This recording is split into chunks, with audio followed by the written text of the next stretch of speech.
So we have our next speaker now, which is again my pleasure to introduce Dr. Barry Logan, Chief Scientist at NMS Labs over in America, and he'll be talking about Kratom and Mitragynine in forensic casework. Now, some people call it Mitragynine, some people call it Metrogene. I'm sure, as Barry, I believe in America you call it Metrogene. Please tell us about this substance, and over to you, Barry. Hello, I want to share with you some of our experience with the drug Mitragynine, the active component in a plant called Kratom that has recently become popular recreational drug and a drug that's used in self-medication for the treatment of a number of conditions. But it does have some significant toxicity and some interesting pharmacology that have made it relevant in forensic cases. So what is Mitragynine? It's an indole alkaloid that comes from the plant Mitragynine speciosa. It is indigenous to Thailand, Indonesia, Malaysia, so Southeast Asia. Mitragynine is narcotic, or has narcotic, analgesic, and stimulant properties. We'll talk some more about that. It has about a quarter of the potency of morphine on a per dose basis in a rodent model. Amongst the other substituents or constituents of the Kratom plant includes 7-hydroxymitragynine. So that is about 13 times more potent than morphine, but it's present in the plant only at a small fraction of the concentration of mitragynine itself. So most of the effect of ingesting the plant comes from the mitragynine. How is it ingested? The leaves are typically chewed, brewed into a tea.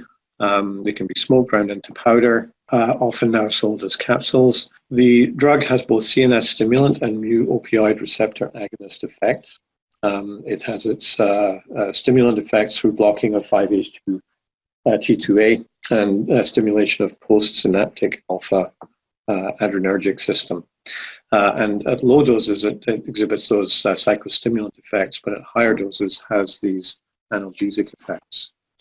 It's very heavily and cleverly marketed. It's packaged almost like some of the synthetic cannabinoid products, and is widely available currently in the United States. The difference in effects associated with dose are quite novel to this drug. So at low to moderate doses, 1 to 5 has these mild stimulant effects that historically in folk medicine have enabled workers to stave off the effects of fatigue, kind of like chewing coca leaves. At moderate to high doses, so 5 to 15 grams of plant material, that's when you start to see some of the narcotic analgesic effects, and it's used also as an antidiarrheal because of those opioid-like effects. It's used quite extensively now, or with increasing popularity, for people to self-medicate at the treatment or the symptoms of withdrawal from opioid use. And there is some documented euphoria associated with its use.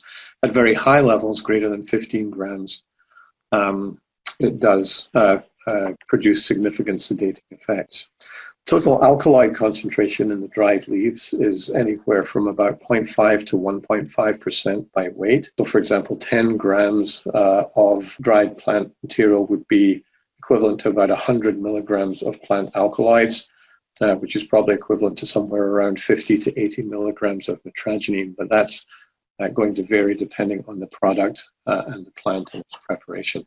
There's quite a lot of controversy about this drug right now. It has both proponents and detractors. The advocates talk about the analgesic effects of the drug, that it produces relief from pain, anxiety, and depression. There's also a claim that it produces little respiratory depression.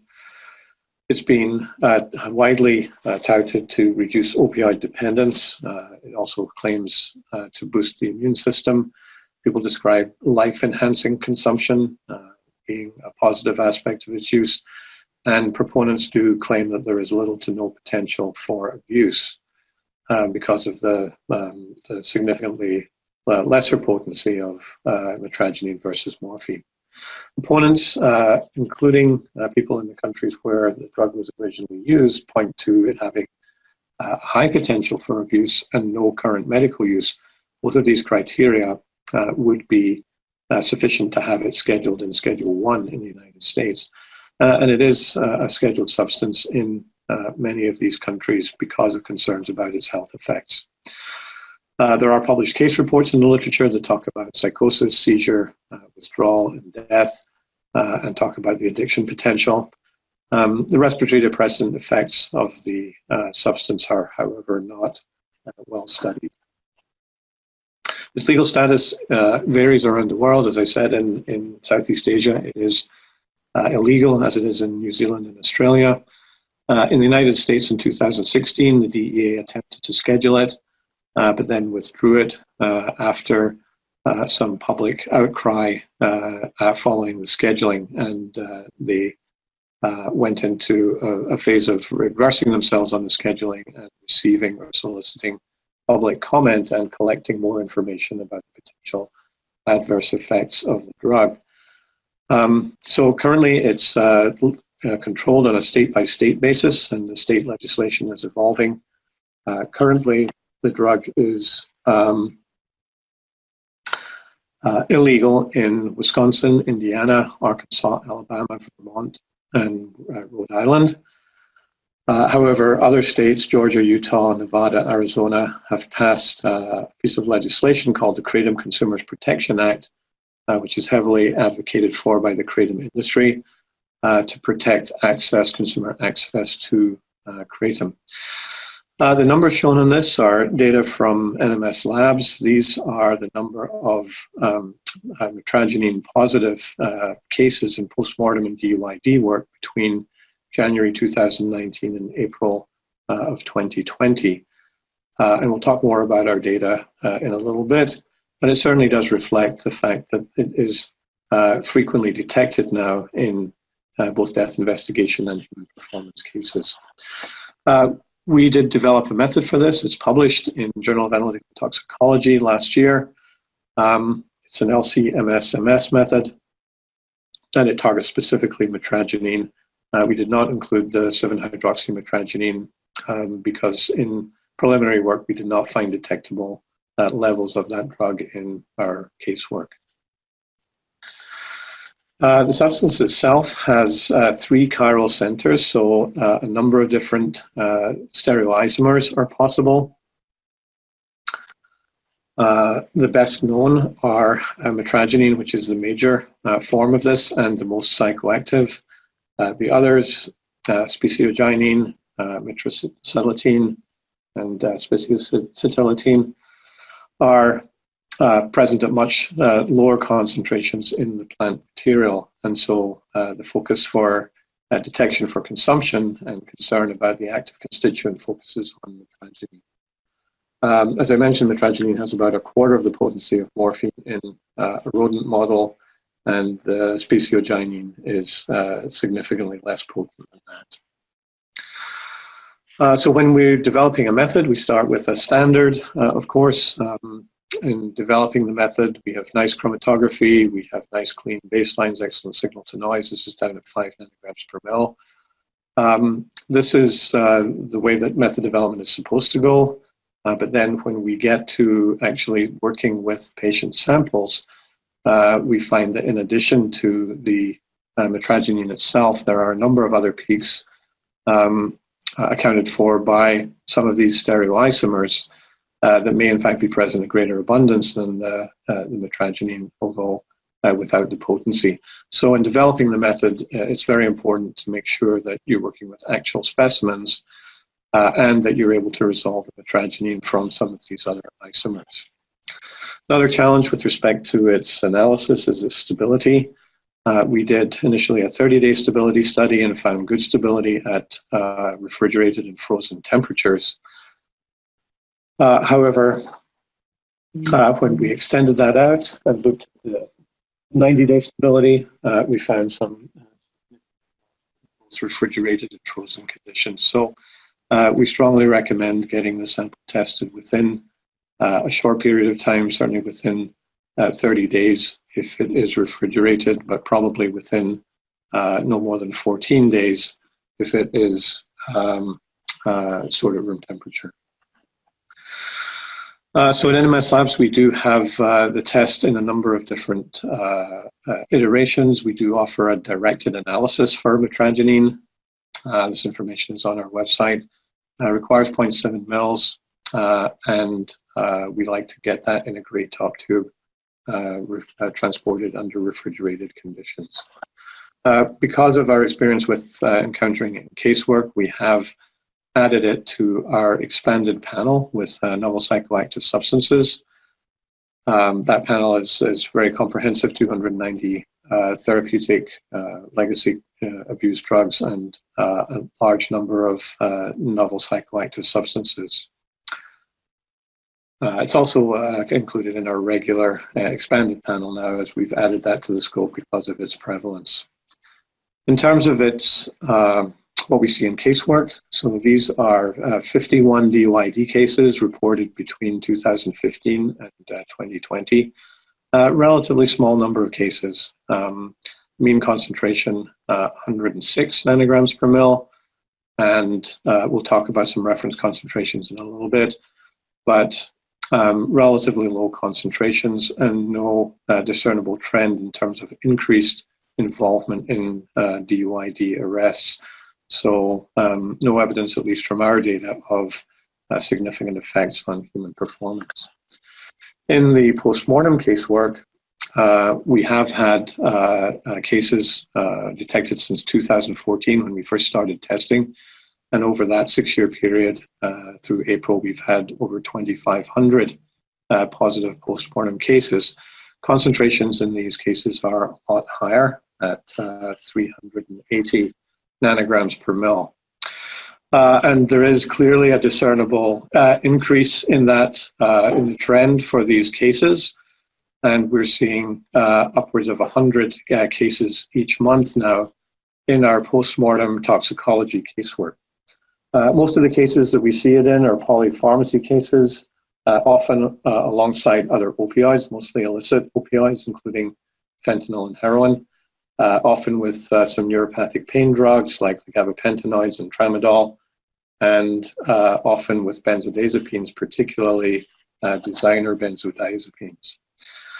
So these concentrations of around 100 to 400 nanograms per mil in human performance and DOID cases respectively, compared to so-called therapeutic use of the drug. So ingestion of 5 to 30 milligrams of a loading dose in this particular study produced concentrations of between 20 and 120 nanograms per mil, I mean of 60 nanograms per mil at the highest dose. So compare that to the dose you would get from Kratom leaves. You would get about 50 to 100 milligrams from a 10-gram dose. So the kind of dose that produces analgesic effects are going to require ingestion of a lot more of the drug than was given in these studies. Looking at the concentration distribution, that upper threshold of around 120 nanograms per mil, over 65% of our positive postmortem cases had concentrations in excess of what might be accounted for from lower dose use of Kratom. So it does appear to be used at higher doses in the cases where it's involved in fatalities. So I have a couple of case examples. There are more of these in the publication that I cited earlier. In this one, the concentration of Metrogene was 3,300 nanograms per mil in an individual found unresponsive, no prior medical history, some historical use of opioids, and prescriptions for alprazolam, sertraline, and buspirone. Sertraline was present at high therapeutic concentrations in this case, and the death was attributed to mixed drug toxicity of Metrogene and sertraline. In another case, again with an elevated level, where the death was attributed to Metrogene and alprazolam toxicity. This was an individual, 49 years old, found face down, having fallen or passed out. He had a history of headache, pain, and tremors, which he was self-medicating with. His family had expressed concern about his use of Metrogene, and there were 15 empty Kratom packages in the trash can at the scene. So this turned out to be something that was an afterthought in terms of testing in this investigation before it came to us, and there was a time delay of about 25 days. So certainly for the potential, depending on how it was stored, for some loss of Metrogene during that period. So just to wrap that up, Metrogene positivity is increasing in our forensic casework. Still continues to be a controversial drug with both proponents and opponents of increased availability or access to the drug. There's definitely a need for more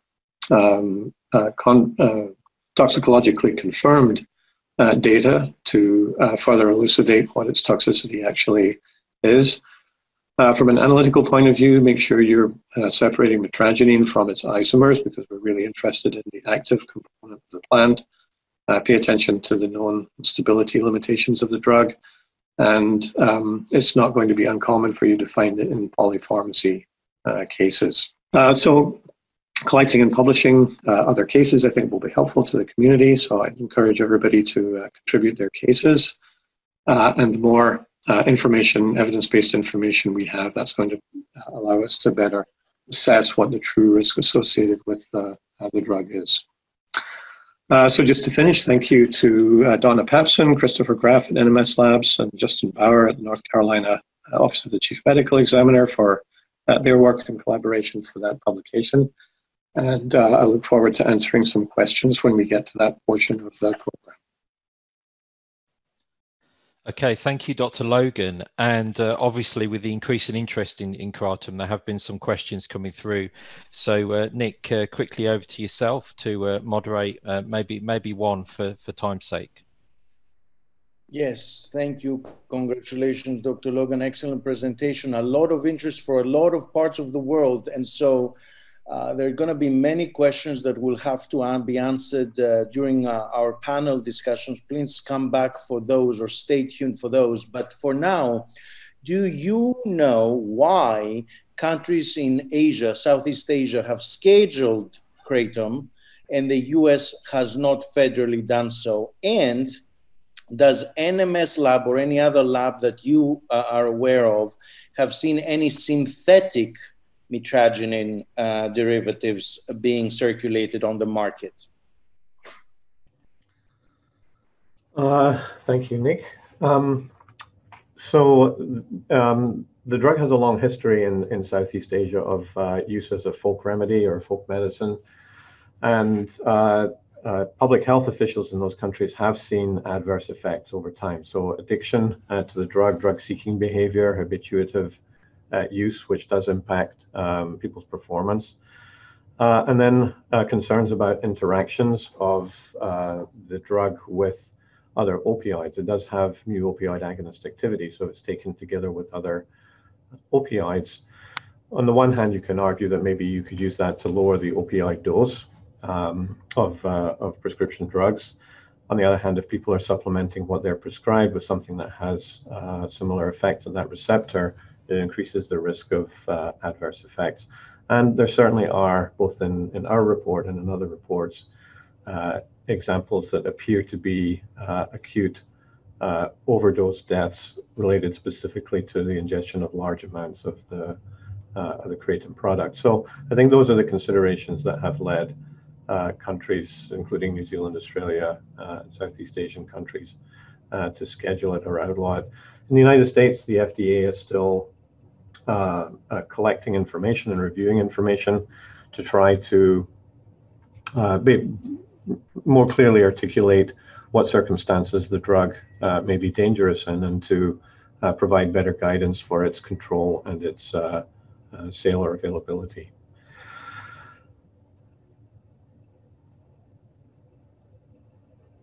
Thank you. Back to Simon for our next part of the symposium. Thank you. Yes, thank you, Nick, and thank you again, Dr. Logan.